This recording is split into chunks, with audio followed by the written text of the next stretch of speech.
Lafa jirtanitti nageenyi keenya kabajaa fi jaalalaa isin haa ga'u kabajamtoota dhaggeeffattoota sagalee dirree shaggar qophii hundee oromummaa.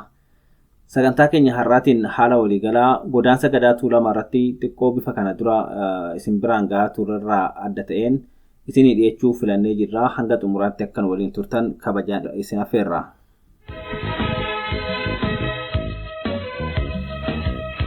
Egaa Tuulamni sadan bara darbe hoggaa har'aa Odaa Nabee godaanuudhaan seerota adda addaa tumee seerota haaraa ta'anis kan kanaan dura turanis hunda isaa irra deebi'ee lallabee seera dhangalaasee waan jiru erga raawwateen booda waan cafeetti tumame kan ammoo galee uummataan ga'uudhaan waggaa tokko guutuudhaaf bultoo bulee irratti mari'achaa seerota jiran hundaa egaa qaacechaa tureen booda gaafilee hawaasa keessaa ka'an kan akka seeratti dabalaman akkasumas immoo akka keessaa hir'atan yookaan seerota moofa'an bara kana hojiirra hin oolanii yookaan barri irra darbe jedhamee yaadamu immoo akka keessaa ba'uuf eega keessa deebi'amee ilaalamee fi uummanni yaada irratti kennee booda immoo yeroo dhumaatiif seera lallabuudhaaf bara kana dhaka koratti guyyoota muraasan dura dhaka koraa irratti Tuulamni guutuun eega walga'ee warri gada keessattuu abbummaadha warri gadaa muudanaa fi hayyoonni seera isaanii lallaban eega dhufanii seerota kana irra deebi'anii lallabanii booda nagaadhaan gara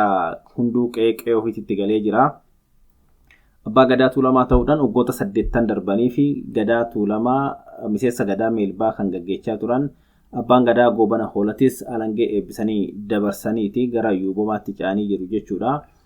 Eegamee ilmaan Tuulamaa sadaniitis kam kan jedhus xiqqoo kaasne bara kana maaltu gaggeeffamee maaltu ta'ee hanqinoonni jiran immoo maalidha kan jedhu gaggabaabsinee ilaaluudhaaf yaalla.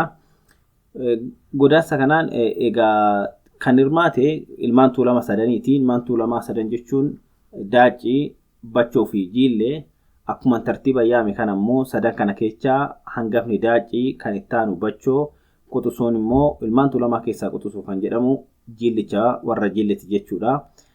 Tuulama sadan keessaa hangaftichi Daaciin ardaa jilaa isaa irratti hoggaa gara cafee bobbaa kana qalee erga of qulqulleessee fi sirnoota barbaachisu raawwatee booda godaansa gara Odaa Nabeetti qajeela jechuudha. Daacigaa kan qubatee jiru giddugala Oromiyaa naannawa Finfinnee kana hanga kibbaan gara Jiillee bahan immoo haga Karrayyuutti diriiree jira. Naannoo kana keessatti ardaalee jilaa adda addaa hedduu qaba.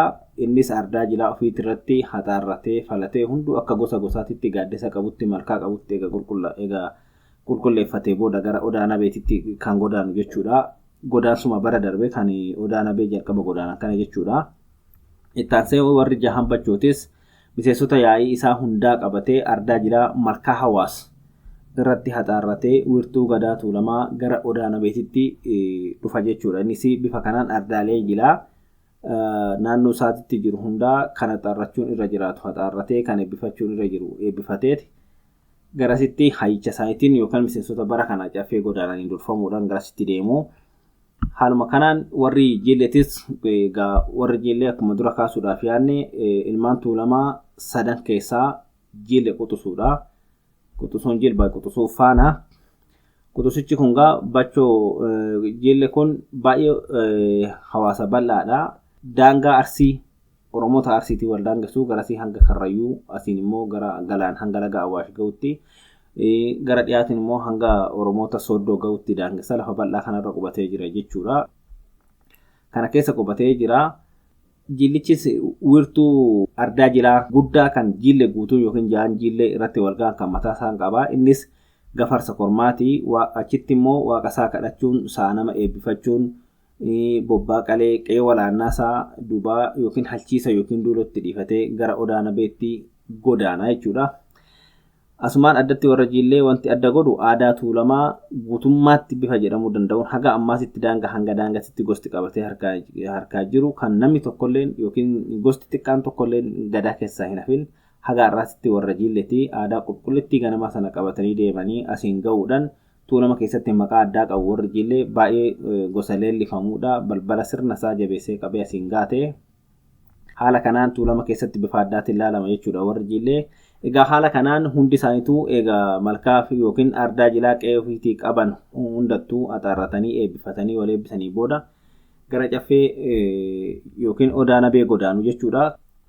San dura garuu osoo qe'eedhaan deemin wanti godhan walaannaa isaanii booda fakkeenyaaf amma warri muudanaa bara darbe caffee godaananii baranammoo dhaqa kora dhaqanii seera tuulama guutuudhaan lallaban kun ardaa jilaa isaanii sanirratti ennaa eebbifatanii ka'an qe'ee eenyudhaaf dhiisuu walaannaa isaanii booda yookiin halchiisaaf dhiisuu jechuudha. Halchiisan qe'ee eegii qe'eesitti dhiifanne jedhanii bifa kanaan halchiisatti eebbisanii haga ofii isaaniitii 7 caffee turanii deebi'anitti walaannaa isaanii booda halchiisatti kennatanii jechuudha. Halchiinis hagasitti qe'ee kan eebbisuu, qe'ee kan eeguu, kan bobbaasu, kan galchuu, biyya kan qajeelchuu 7 sanitti aangoon kan isaatii. Kana kunis gaamaadha. Waggoota 8 booda kan caffee godaanu yookiin immoo kan biyya bulchuudhaaf deemu isa waan ta'eef shaakalli isaa qophii isaa asumarraa taasisaa jechuu ni dandeenya. Egaa tuulamni qe'ee isaa lafa daangaa tuulamaa walqabataa giddugala Oromiyaa wiirtuu handhuura Oromiyaatirra qubatee jiru kun bifa kanaa walitti kan dhufeetu caffee isaa godaanu akka ta'e eega kaasne booda kana qofaa miti tuulamni bara weerara Minilik irraa kaasee qe'ee ofiitirraa buqqa'ee sirni nafxanyaa yeroo adda addaatitti qe'ee isaatirraa dhiibaa ture. Kan immoo kutaalee Oromiyaa adda addaa keessatti faca'anii jiran Sikkoo Mandoo jechuunis Arsii Baaleetti, Macca, Jimma, Iluu Abbaa Booraa, Wallagga jechuudha. Kanatti faca'anii kan jiran gara Abbaa Oromiyaa Harargeetti faca'anii kan jiran Sabboo, Goona, Booranaa fi Gujii gara Gabraa kanatti gara Kibba Oromiyaa jechuudha.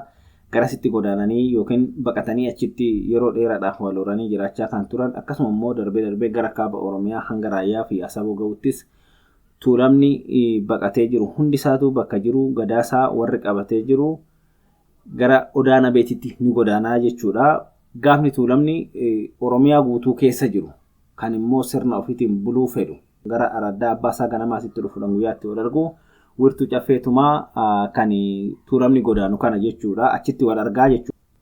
Haa ta'uutii mee tuulamni yoo caffee godaanu maal godhaa seeronni tumaman kun maalii kan jedhaman seerota muraasa kaasnaa seerota ifatti beekaman kan irraa dubbachuu dandeenyu qofa dubbannaa seeronni hundi hin dubbataman akka gadaa tuulamaatitti nu sadarkaa miidiyaasitti sana ifa baasuu hin feenu. Haa ta'uutii seeronni gurguddoon seeronni ja'an waaqaa lafaa kan jedhaman kan hin cabne, kan hin dabne, kan hin jigne, kan hin dhangalaane jedhamuudhaan yeroo baay'ee kan dubbataman seeronni kun waggaa 8 marsaa gadaa jiru hundarrattuu irra deddeebi'anii ni tumamu. Seera kana faansaaqan seera keessaa mataan seerri kana faansaaqatu seera kanaan jedhama. Seeronni kunniin waggaa 8 irra deddeebi'anii ni tumamu. Ammoo in fooyya'anii wanti fooyya'u hin jiru dhaabbataadha. Kunniin gaa heeran jigne, heeran dhangalaane, heeran cabne, heeran dabne jedhaniiti ibsu yeroo baay'eedha. Seeronni kunis seera waaqaa, seera lafaa, seera abbaa, seera haadhaa, seera gaara cuqqaalaa fi seera malkaa hawaas kan jedhama seerota kanniini. Egaa gaara cuqqaalaatii fi malkaan hawaasis dirree ulfoo gurguddootu namni qabu keessaa hangafas jechuudha. Laga keessaa hangafni lagaa, malkaa keessaa hangafni malkaa hawaasii. Gaara keessa immoo gaarri cuqqaalaa akka tuulamaatitti mataa gaarreen tuulamni guutuun qabu yookiin ardaa tuulamaatirra jiranidha. Seeronni kunniin jaanuu waggaa 8 gadaantamuu gaafa caffee godaantu dura kan afaan seera hiittinsaa seerota kanneen jedhama. Haa ta'uutii haalli tumaa seerota kanneenii maalidha kan jiru xiqqoo kaasnee ilaaluudhaaf egaa waa hundumaa akka ilma namaatitti akka nama yaadatee hawaasa sirnaan buluu tokkootitti Oromoon waaqatti bulaa. Waaqni kun tokkicha maqaa dhibbaa gurraacha garaa garbaa jedhee ibsa Oromoon. Waaqa kanaaf uumaa isaatiif seera tumaa.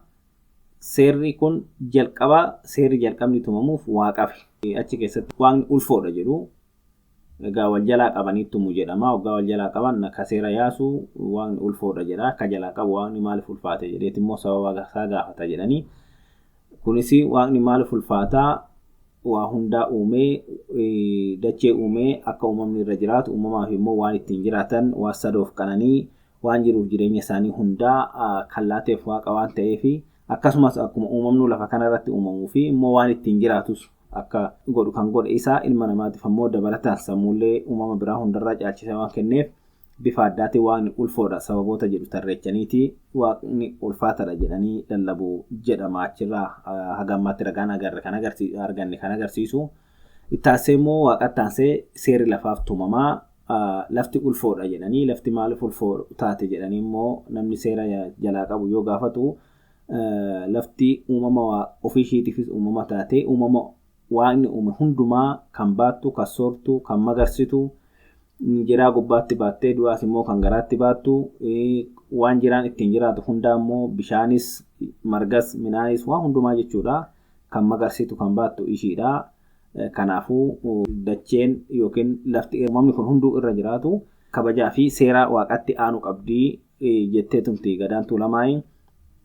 Isatti aansee abbaadha. Abbaan gaa ijoollee ofii hin alchaa, hin nyaachisaa, hin guddisaa, hin kunuunsaa, balaarraa hin tiksaa, da'oodha. Naamusaan beekumaan waan isaa danda'ame hundaa gatii kamuu itti baasee guddisaa. Kanaaf abbaan ulfaatadha jettee jedhan Caffeen Tuulamaa. Isatti aansee Afuraffaa irratti seera kana kan qabu. Seerri Caffeen Gadaa ulfoodha kan jetteen haadha. Gaheen haadhaa maal akka ta'e namni hunduu ni hubata. Haati garaatti baattee hindeechii achii booda immoo jireenyaaf waan isaan barbaachisu daa'ima tokkoof yookiin nama wal guddatu tokkoof nyaachisuu, obaasuu, qulqulleessuu, gatii kam barbaachisa ta'e kamuu itti baasuu, rakkina daa'imni sun wajjin dhalate dhukkubas haa ta'u, amala badaas haa ta'u, waanuma kamiyyuu kan waan ta'e hundayyuu dandeessee kunuunsitee bakka silaa namni sun gahuu qabu kan geechuu haadhaa gatii guddaa namatti baaftee waan ta'eef ishiinis seera addaa qabdi, ulfina addaa qabdi jechuudha. Kanatti aansee gaaraaf tumame keessattuu gaara cuqqaalatiif tumame. Akka Gadaa Tuulamaatitti gaarreen gurguddoon ulfoodha jedhaman gaarreen 8tu jira. 8 kana keessaa hangafni yookiin mataan gaarreen Tuulama hundaatu gaara cuqqaalati. Gaarri maaliif ulfaate yoo jedhan lafa keessaa ol ka'ee bakka humni waaqaa itti mul'ate bakka ol ka'aadha. Lafa diriiraa hundarra yoo ol ka'ee bakka humni waaqaa itti mul'ateedha waan jedhuun fi sababoota kan biraa dabalataanis Caffee waan tarreessitee ibsitu qabdi bifa kanaan ibsiti. Kanaaf ulfaate jechuudha. Gaarri itti aansee malkaadha. Malkaan bakka afaan lagaati bakka ittiin bu'anii bishaan uumamni hunduu dhugee ittiin jiraatu. Uumamni kamuu bishaan malee hin jiraatu. Bishaan kana immoo bakki argataniin ulaa ittiin lagatti seenan yookiin haroos haa ta'u markaa bishaan qabdu kamuttuu ittiin seenan markaa jechuun afaan lagaati. Bakka laga ittiin seenanii sa'a namni uumamni guyyaa deemu kan halkan deemu kan ilmi namaa argu kan hin agarre hunduu warri bishaan irratti hirkatanii jiraatan akka bishaan sana ittiin argatanidha. Kanaaf malkaan bifa addaatiin ulfina argatte jechuudha. Ammallee wanni tokko gaarri ol ka'aadha jenneerra gaara kanarra bishaan yoo waaqni roobeessu yoo achi keessaa kan burqus ta'e deemee sadaqaa laga dhaqaa laga kana keessatti wal ga'eeti bakka tokko uumamni dhuga ittiin jiraata jechuudha. Haala kanaan seerota kanneen gurguddoo kana Gadaan Tuulamaa mataa seerota hundaa yookiin hundee seerota hundaa gootee tumte. Egaa seeronni kunniin burqaadha. Seerota kanatti aananii ba'an hundaafuu burqaadha jechuu hin dandeenya yookiin hundeedha. Seera maatii, seerota hawaasummaa, kan diinagdee, kan araaraa, kan fuudhaa heerumaa illee dabalatee seerota asirraa waraabamanii jechuudha. Kun babal'atanii kan mul'atanii ammaaf san keessa galuudhaaf mirga hin qabnu waan ta'eef bira dabarraa.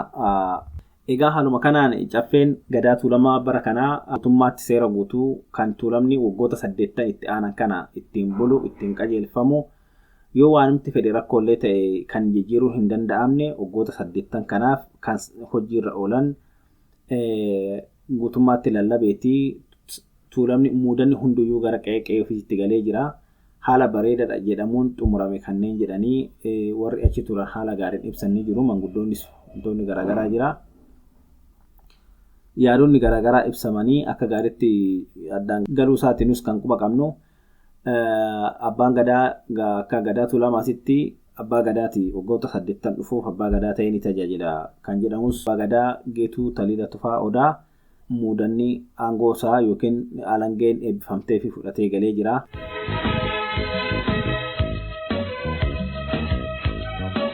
Haa ta'uutii bara kana immoo Gadaan Tuulamaa bifa kanaan addaan haa galtu malee hanqinoonni tokko hin dhabamne. Hirnoota silaa furamuu qaban kan xiyyeeffannoo malu hin arganne jedhaman keessaa immoo muraasa kaafnee haa ilaallu. Akka Tuulamaatti warri Gadaa kan walii dabarsan alangeedha malee baalli miti. inumaa alangee waliif eebbisu jedhama.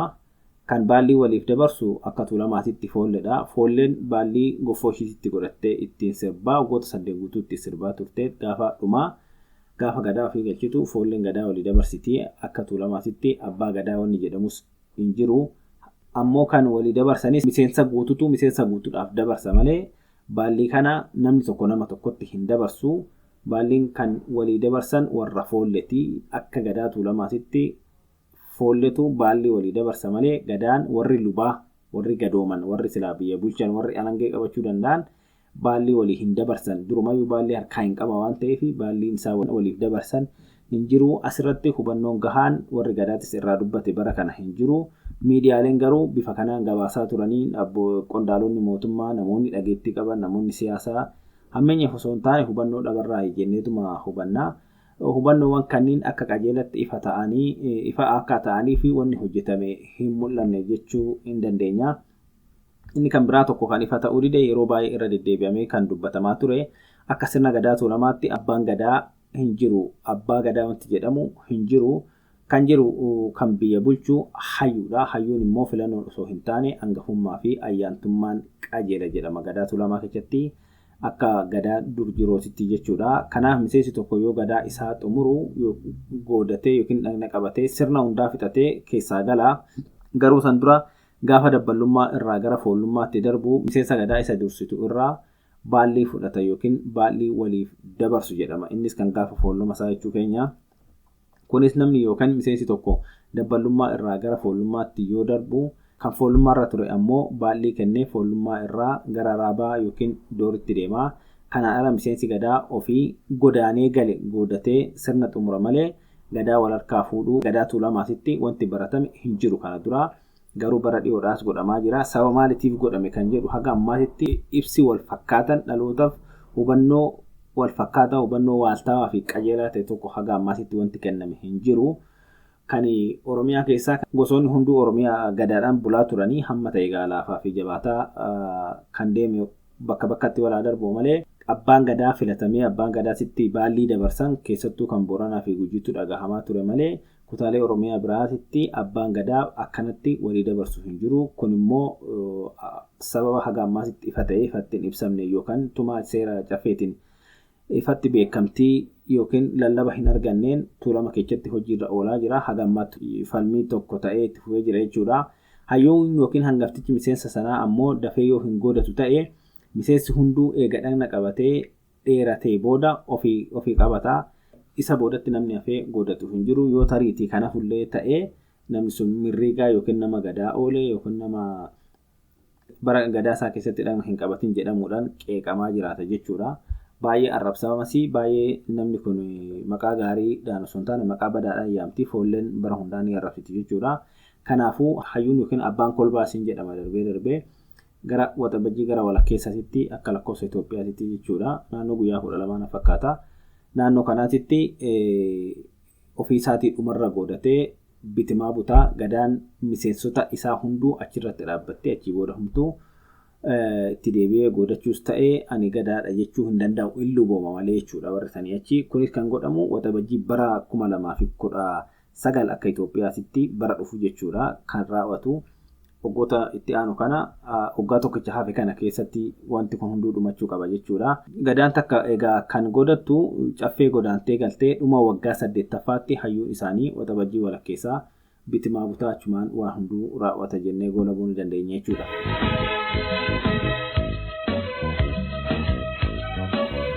Inni kan biraa bara kana yaaddoo guddaa kan uume kan gadaan kun ifatti irraan dubbatin akka lallabaatitti mootummaattis ifatti hin lallabamne jedhamee komatamu dhimma ardaalee jilaa tuulamaa kan balaa hamaaf saaxilamaa jiranidha. Ardaaleen jilaa kan akka Odaa Nabee, Caffee Tumaa, Caffee Dongoraa fi Dhakakorri kanneen gaddaa sirna irratti gaggeeffame kun magaalonni naannoo kanatti akka malee babal'achaa waan jiraniif marsanii jiru. Lafti naannoo san jiru ijaarsa adda addaatiif saamamaa jira. Warri qotus lafa duraa silaa arda hawaasaa taatee ifatti lafa teessuu namni dhuunfaadhaan itti deemee lafa hirachuun qotachuun akka naannoo sun manca'uu fi kabaja isaa dhabu godhamaa jira.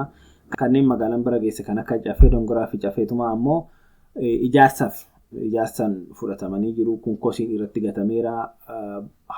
Godaansi bara kanaayyuu baay'ee rakkatee jira jedhama. Bakka uummanni taa'ee seera kana itti gaggeeffatu. Kunis gaafa miseensonni godaansaaf dhaqanii mootummaan naamnaa hin sirreessinaa maal jedhee waadaa galaa.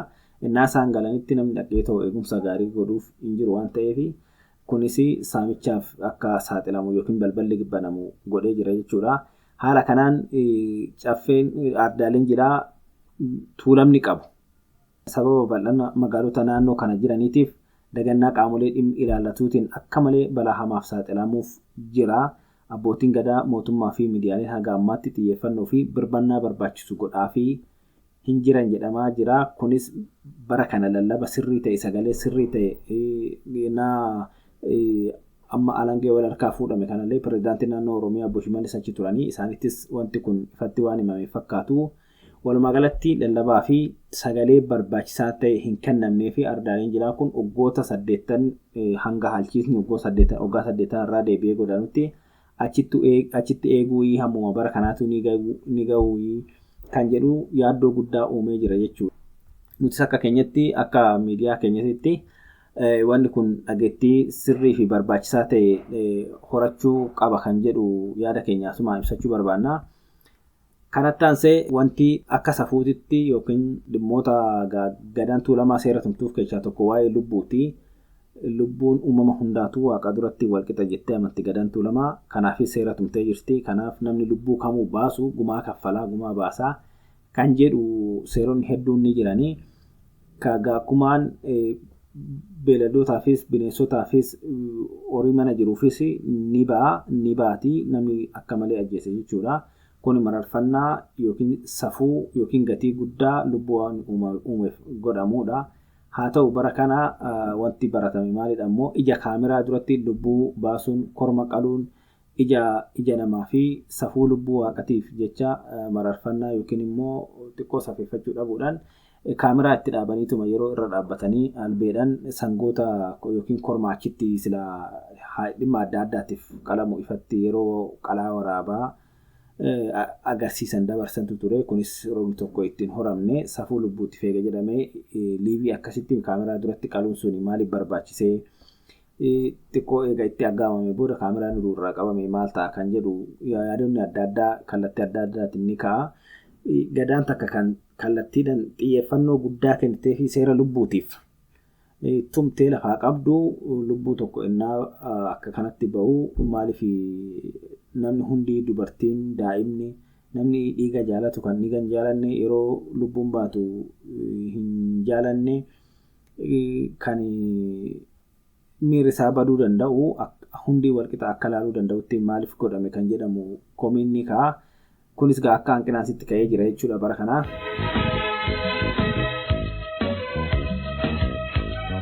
Inni kan biraa barreen gaddaa jila godaansa caffee kanarratti gumaan artistii Daadhii Galaan galaafatamee ture. Bara kana dhaka korattis murtee dhumaa hin arganne.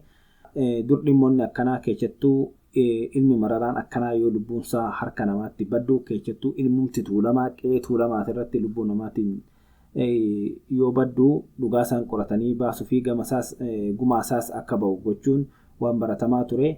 Gumaan gosaa namni irraa du'ees gumaa akka nyaatan kan nama ajjeesisuunis gumaa akka baasu gadaan tuulamaa dhiibbaa guddaa gochaa turtee dubbiin gumaatuun yeroo baay'ee caffeettis dhiyaatte dhimma ijoo taatee irratti dubbatamee gosti namni jalaa du'e gumaa akka nyaatu kan ajjeese immoo akka gumaa kaffalu kana dura dhiibbaa gochaa turanii namni kana gochuu dide ammoo caffeessanitti akka hirmaanne gosa keessaa akka bahu godhamaa akka ture seenan kallattii adda addaatiin ni ibsaa. Bara kana garuu gumaa daadhii kaffaluu nafee qajeelattuyyuu qoratanii adda baasuun yoo adda baafames ta'e immoo gumaa isaa muranii akka gumaa argatuuf haga ammaatitti osoo murteen dhumaa hin murtaa'in hafeera. Eegatanii gadaan godaantee seera murteegaa ishee takka gadaa tanaa kan jalqabaa natti fakkaata. Kan jalqabaa ta'arratti gumaa Daadhii Galaan ifatti murteechanii akka dhugaasaa ba'ee gumaasaa kaffalamu abbaan murees abbaan ajjeeses gosti ajjeeses kamis haa ta'u kam adda baasanii akka gadaatitti akka seera biyyaatitti gumaan isaa yookiin dhugaasaa akka argamu wanti godhame hin jiru. ammoo ilma tuulamaa jabaa baay'ee dhageettii qabu akka kanaa kan immoo haala suukaneessaa saniin galaafatame sanaaf osoo lallabamee waa murteeffame sirriidha kan jedhu yaadonni adda addaa ni ka'u jechuudha. Egaa akka waliigalaatti wantoonni har'aaf qabannee dhufne kana fakkaatanii bakka irraa dogoggorne bakka irraa muccaanne nuuf galchaasiniin jenna. Torban immoo sagantaa biraa qabannee walitti deebinaa. Fayyaa ta'aa.